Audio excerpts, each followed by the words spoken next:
Il y a eu un engagement de François Hollande à faire passer la part du nucléaire dans l'électricité de 75 à 50% d'ici à 2025.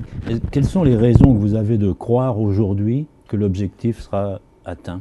La première raison, c'est que c'est un engagement présidentiel et moi je crois encore à la parole donnée. Donc je crois aux engagements que François Hollande a pris à plusieurs reprises, d'une part en tant que candidat à la primaire socialiste, ensuite en tant que candidat à l'élection présidentielle et surtout depuis qu'il est président à 2 reprises lors de ses discours sur la conférence environnementale.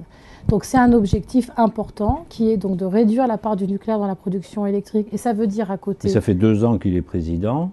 Oui. Est-ce qu'on a avancé là-dessus ? Sur la loi, oui. De toute façon, la loi, elle ne se fait pas comme ça d'un seul coup.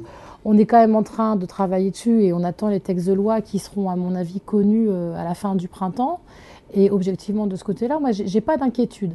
Mon inquiétude, elle est plus sur le fait de comment est-ce que l'État va s'engager à financer les énergies renouvelables. Alors justement, sur ce texte-là est important pour vous. Vous avez signifié que s'il n'était pas satisfaisant, ça marquerait la rupture entre votre parti et le gouvernement. Est-ce qu'il faut un calendrier pour acquitter les fermetures de réacteurs afin que l'objectif de la baisse relative de la part du nucléaire dans le mix énergétique soit effective? Alors, le calendrier, il viendra. Vous avez déjà dans le calendrier Fessenheim d'ici 2017. Est-ce qu'il faut plus de dates, davantage d'engagements datés? Il faudra travailler sur... Non, ce n'est pas tant dans la loi qu'il faudra. La loi, ce qui est important, c'est d'une part d'acter la baisse de la part du nucléaire et d'acter un mécanisme concret de financement pour lancer les énergies renouvelables. D'une part pour répondre aux besoins d'énergie, mais aussi parce que c'est un secteur qui va permettre de créer beaucoup d'emplois. Et de ce côté-là, les entreprises engagées dans ce secteur-là attendent de l'État vraiment ce virage clair, précis, pour s'engager là-dessus. Après, il faudra fermer d'autres réacteurs. Mais ce n'est pas un calendrier précis, parce que ce n'est pas l'État qui va dire « je fais le calendrier ». Il faut regarder quelles sont les centrales aujourd'hui les plus en difficulté d'un point de vue de sécurité, quelles sont celles dont la remise aux normes va coûter le plus cher. Et vous avez vu qu'il y a des chiffres qui sont sortis récemment qui montrent qu'en fait, la mise aux normes des centrales va coûter beaucoup plus cher que ce qui était prévu, etc.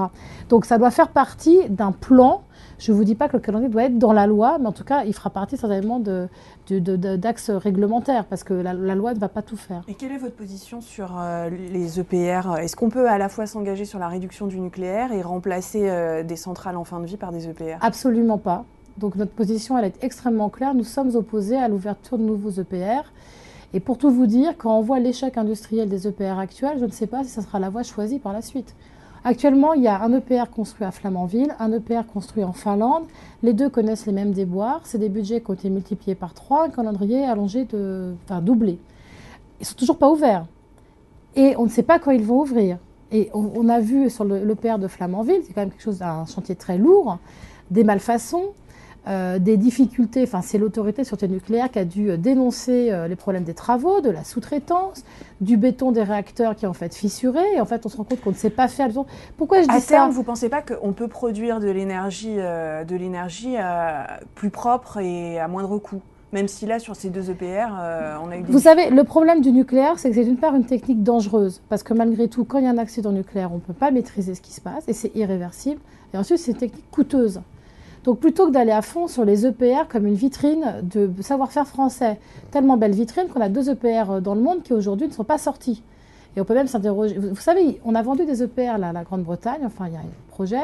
On les a vendus 9 milliards chacun, donc sur un budget qui prend en compte l'augmentation du budget.